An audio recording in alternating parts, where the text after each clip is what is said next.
Shaina Magdayaw, isinapubliko na ang naging anak nila ni John Lloyd Cruz.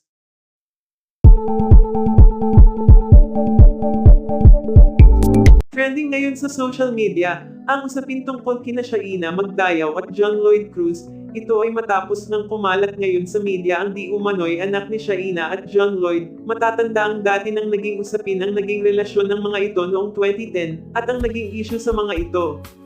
Sa pagkalat nga sa ilang entertainment website ng mga larawan ng mga ito na ikinagulat ng lahat. Marami ang nagsasabing wala na umanong kahihiyan si Shaina dahil sa kumalat na larawan nila ni John Lloyd sa media.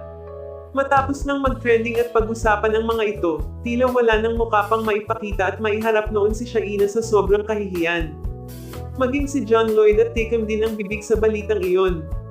Samantala matapos ng pag-usapan ng mga ito sa social media, tila habang dumadaan umano ang mga taon, mas lalo umanong yumigting ang kuro-kuro ng ilan sa naging bunga umano ng relasyon ng mga ito. Matatanda ang matapos ng naging issue ni Shaina kay John Lloyd, naging madalang na din ang paglabas nito sa media at sa showbiz industry.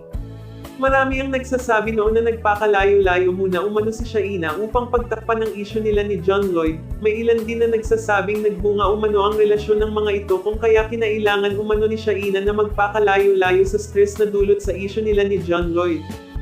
Samantala ngayong araw nga opisyal nang isiniwalat ni Shaina ang naging anak nila ni John Lloyd, ayon pa sa source 14 years old na umano ang bata at sa ngayon umano ay nasa pangangalaga ito ni Shaina.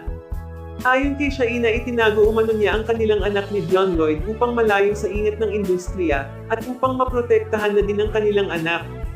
Mula noon umano ay alam na ni John Lloyd ang tungkol sa kanilang anak, pinili umano nilang i-private ang lahat para na din sa seguridad ng bata.